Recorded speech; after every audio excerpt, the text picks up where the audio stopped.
Cover your faces. This week on the podcast, we're talking about one of the best monster movies in all of cinematic history. Welcome back to the Kevin Talks Movies podcast, episode 8, Alien. Yes, the classic Alien. I'm sorry I've been away for a while and kind of unannounced too, but I was going through a move and it's been a whole shenanigans. Let's pretend that made sense. So, episode 8, Aliens. I just rewatched it. This is a movie I've seen a million times. Not literally. But I've seen it a bunch of times and just rewatched it. And gotta say, it's a classic. I mean, you gonna fight me about it? I mean, come on. It's Alien. The Alien. Okay, so, basically, right. Okay, so, in this movie, right?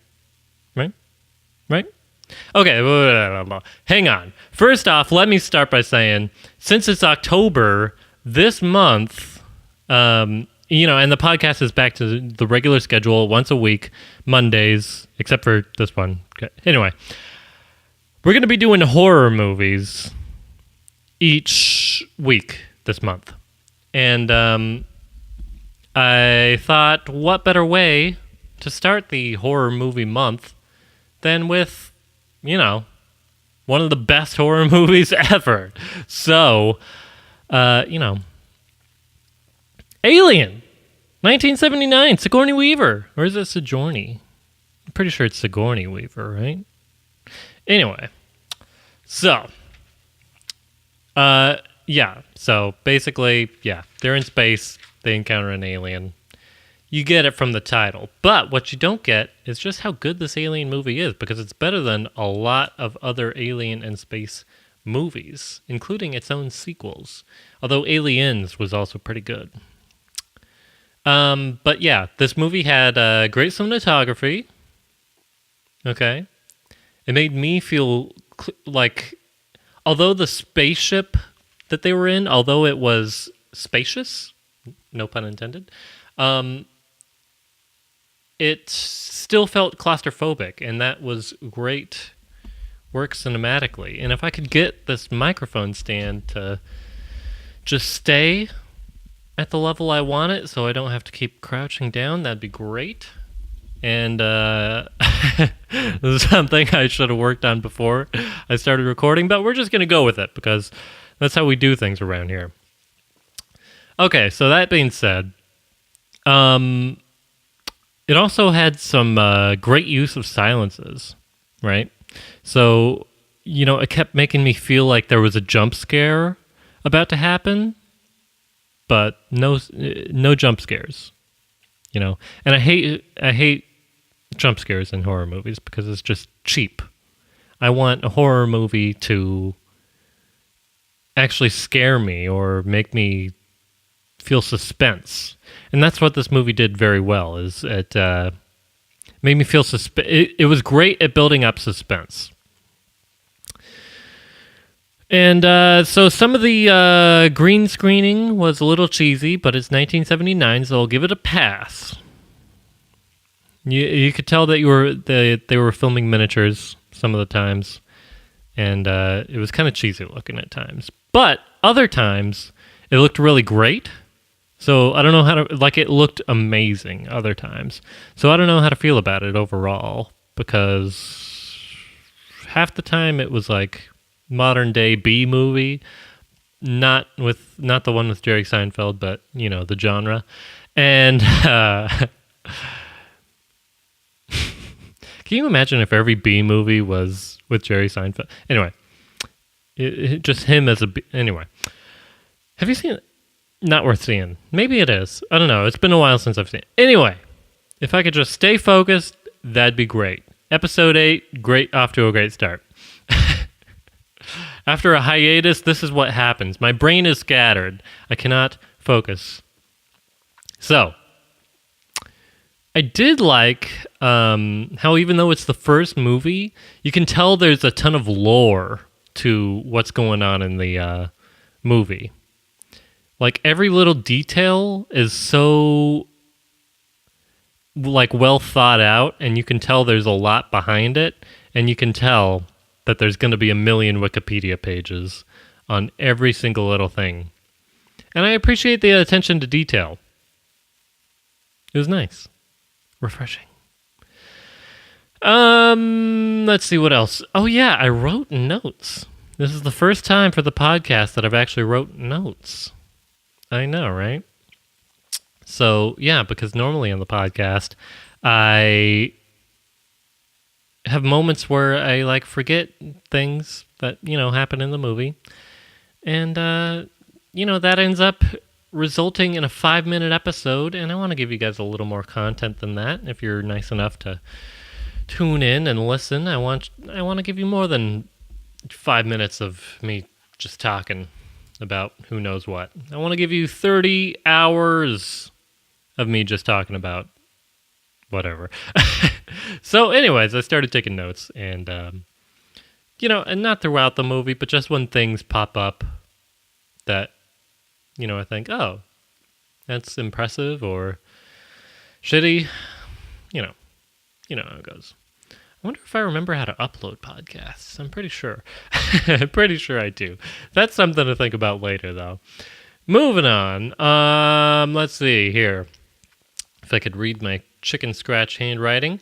It says that, oh yeah, so that moment where we first see the facehugger for the first time, oh my god, I forgot how intense that was.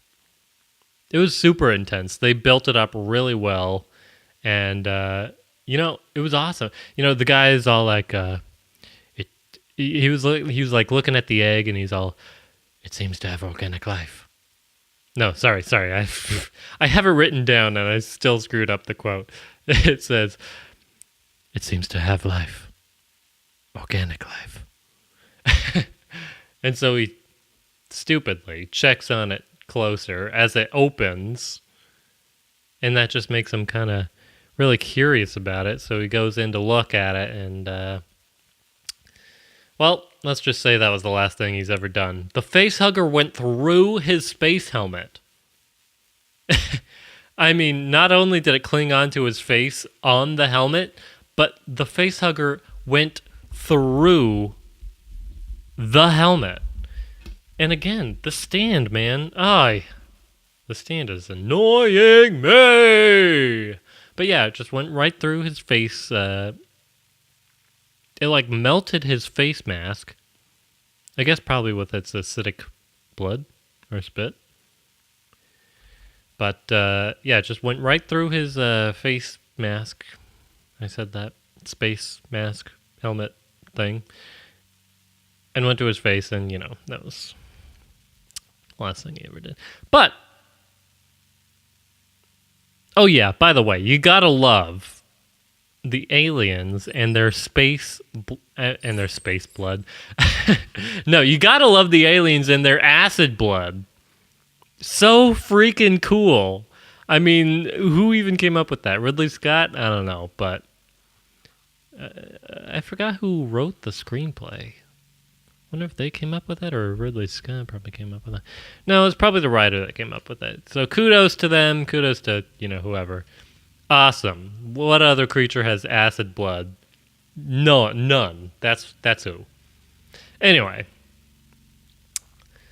So in addition to the great silences, there was also really great music in the movie. It kind of reminded me of Twilight Zone at the time. Sometimes. It was awesome.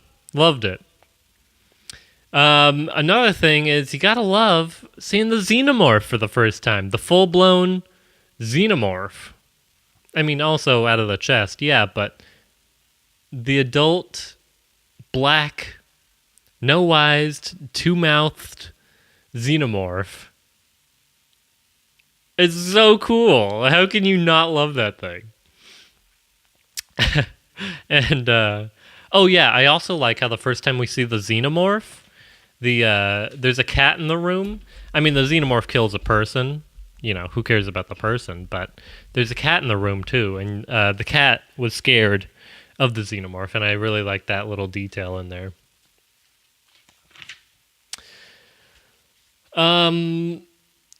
So I was thinking to myself, and I don't know this for a fact, but I was thinking, it kind of gave me vibes of 2001: A Space Odyssey, and I was wondering, maybe one of you can tell me if you know this for a fact or not. But I was thinking Alien might have got some sort of inspiration from 2001: A Space Odyssey. Shout out to Stanley Kubrick, and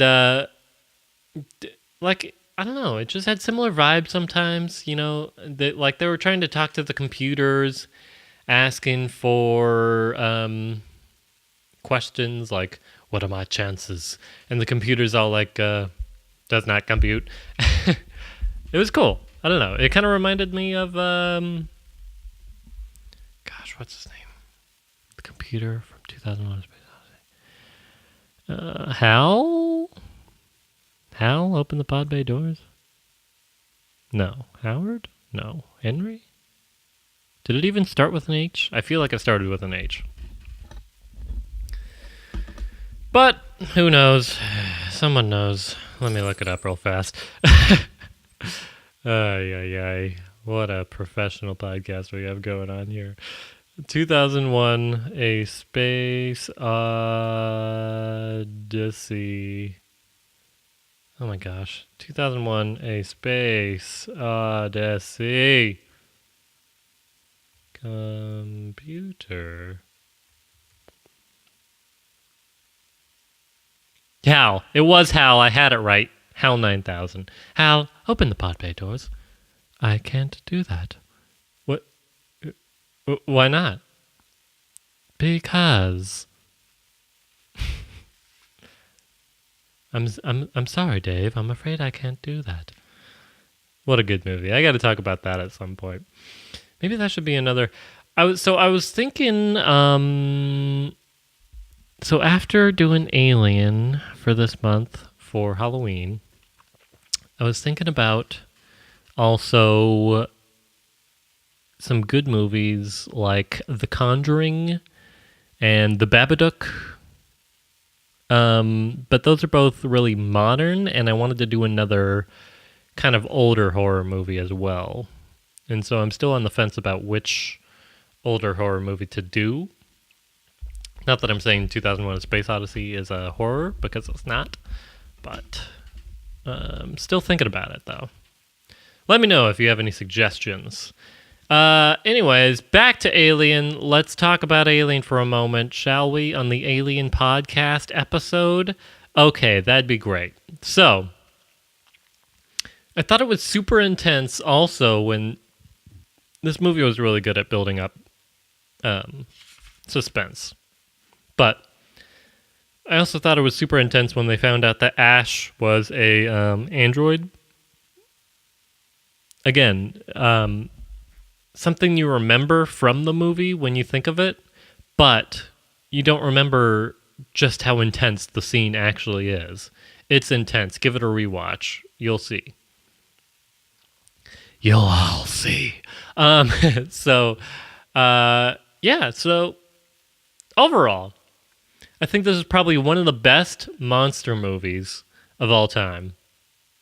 And although it's a thriller, I think, horror, thriller, kind of the same thing. It is also a sci-fi, which I appreciate. And I think it might be one of the best monster movies of all time. When I think of monster movies, I think of Jaws. Which, Jaws is a classic, but so is this. And am I willing to say that Alien is better than Jaws?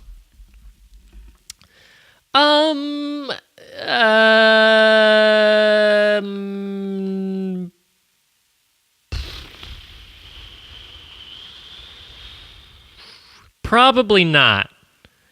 But it is a really freaking good movie. That's why it's a classic.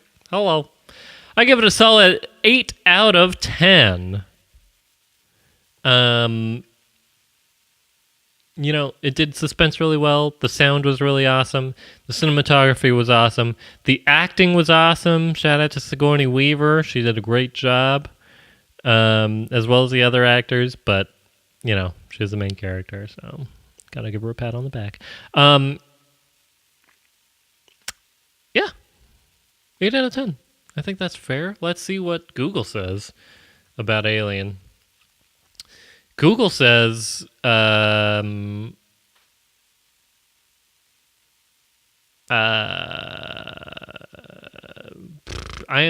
gives it 4 out of 5 stars. That seems right. 8.5 out of 10. Okay. Rotten Tomatoes, 97%. Metacritic, 83%. 88% of Google users like this movie. All of these numbers seem right. And I gave it 8 out of 10. So, I'm right up there with it. Maybe I'm being a little more harsh than everybody else is. But, man, those horrible special effects, they're just horrible sometimes. Yeah, I give it a pass because it's the 70s. But, late 70s, almost 80s. But, still, I can't get past it. So, 8 out of 10. Anyways, I think it's time to talk about some movie facts. Fact me, fact you. Alrighty, so this movie, turns out the story and screenplay were by Dan O'Brien. And Ronald Shusett. Well, he did the story, but the screenplay was just by Dan O'Brien. So one of those two probably came up with the acid blood thing, and, that's really cool of them. Good job to them. Released in 1979 by 20th Century Fox, the movie had a budget of between $9 and $11 million. I don't know why they have like a range sometimes on their budget. It is what it is. But it was about $9 or $11 million of the budget.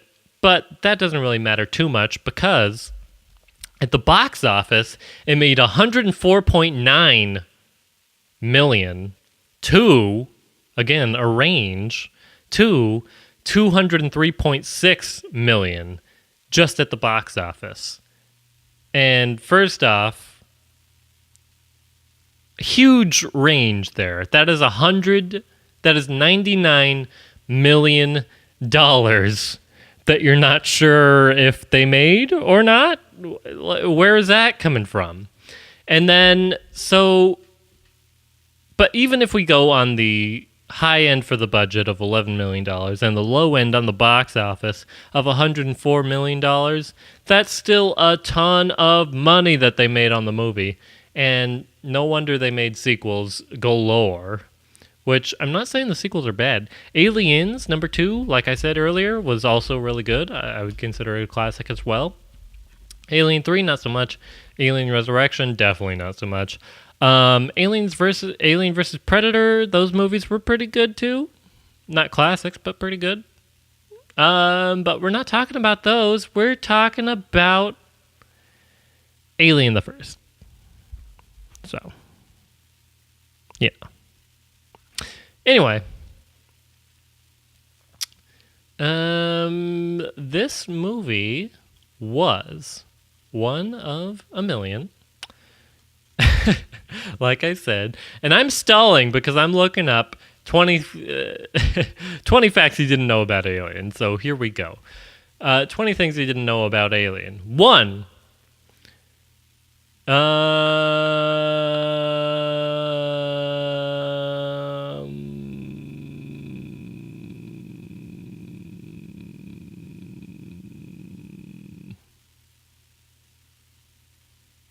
This list sucks, so I'm moving on to... Oh no, it's because it's telling me alien facts, like Alien... aliens, not Alien the movie. So let me type in Alien movie facts. Oh, this stand is annoying the hell out of me. Okay. 10 Alien, the movie facts that you didn't know. Although I am actually maybe interested to go back and read about just aliens in general. But,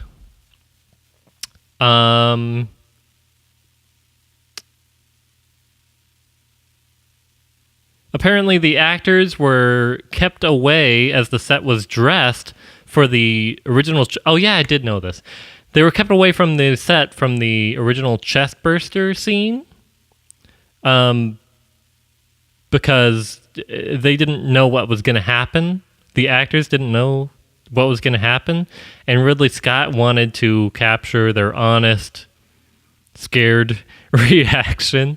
So the terror was real in that scene. That can be said about that. Apparently, from the cattle and sheep innards of the innards of Ash, the android, the android's insides were made from pasta, caviar, and marbles, all covered in milk. That is nasty. But, yeah, I mean, what are you going to do? How else are you supposed to achieve that look? I wonder what they made the face huggers out of, because it kind of looked like mushrooms, but also like squid. It looked really gross. Anyway, you put it. I'm also curious why the eggs on the cover don't look like the eggs in the movie. Because the eggs on the oh, maybe they do. Maybe it's just upside down. Because the eggs on the movie, they have that like flap that opens up, and that's where the chest burster comes out of. Like it's not like a hard shell egg. But the one on the cover looks just like a regular egg, but like with bumps. And but it does have that green like glow on the bottom, except the bottom should be on the top if that's where the flaps were. So I don't know. But either way, it's freaking cool.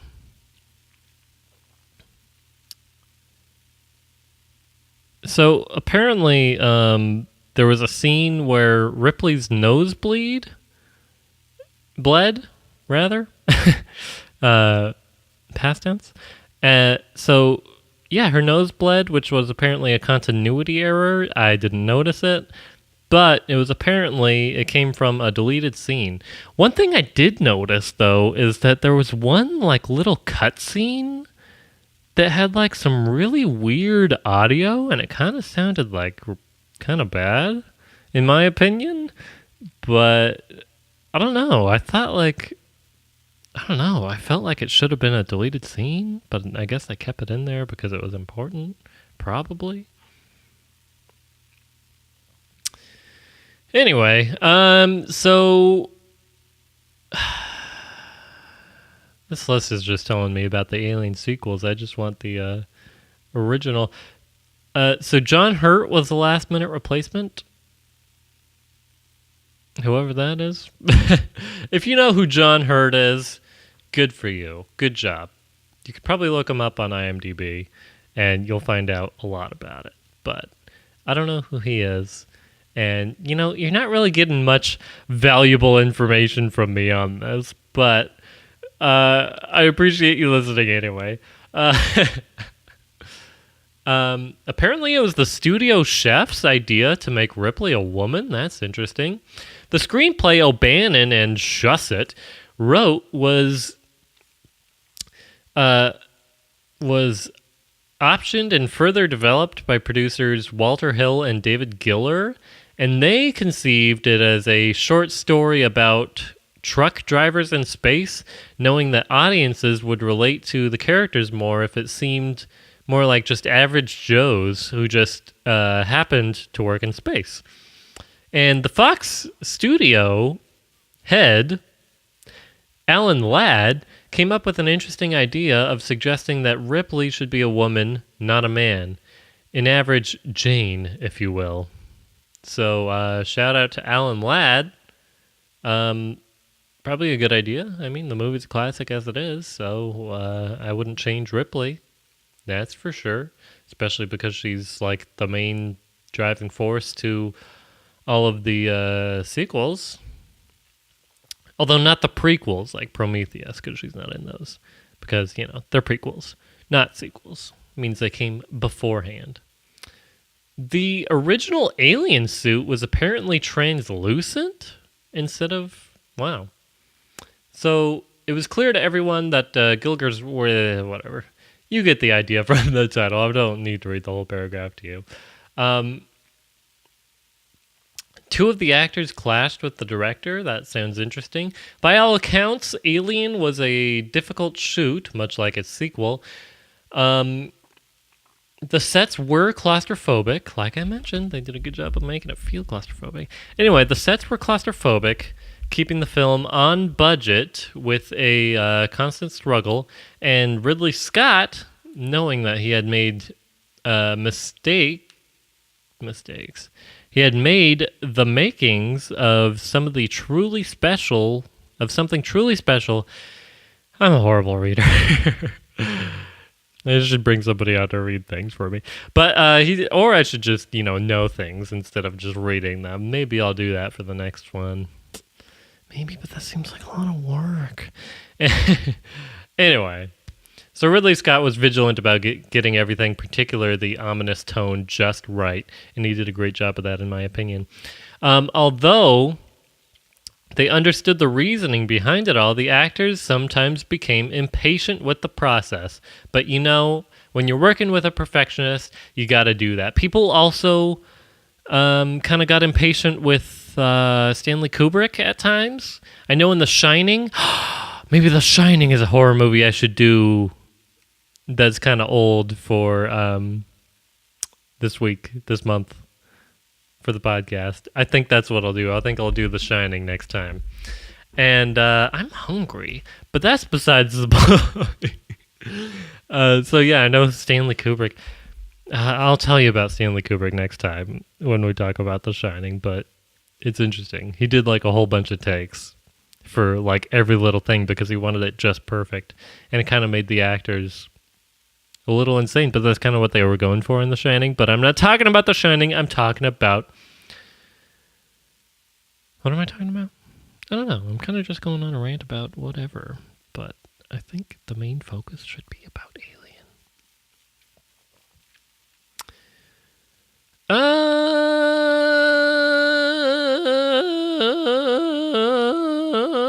That's my yodeling. You like it? So apparently test audiences for the movie vomited and fainted. I guess they weren't prepared for such a harsh movie in 1979. But they got it anyway. So anyways, that's about all I got for Alien. It's a classic. If you haven't seen it, go see it. Although I kind of spoiled it a bunch, but, it's still enjoyable to watch, even if you know what's going to happen. That's why I've watched it a bunch of times. Overall, I'm giving it an 8 out of 10. Maybe I'll give it an 8.5 out of 10, just because it is a classic. And I don't really feel like they could have done a whole lot better, other than the bad special effects at times. So you know what? I'm bumping up to a 9 out of 10. Yeah, 9 out of 10. I feel good about that. 9 out of 10 for Alien. Thanks for tuning in. I will see you. No, I won't see you, but I will hear you. No, you will hear me. I will talk to you next week. If you want to interact with the podcast more, comments, questions, concerns, you can follow us on Instagram at Kevin Talks Movies. You can email us, or me rather. I'm the only one running this thing, but you can email us, me and the mic. Kevin Talks Movies Podcast at gmail.com, or for a full catalog of the show, because they're not all available on iTunes. For a full catalog of the show, you can go on YouTube and look for Kevin Talks Movies. I'll see you next week with The Shining or something else if I choose. It's not set in stone, and you can deal with it. If you don't like it, just stay where the sun don't shine. I'll see you next week.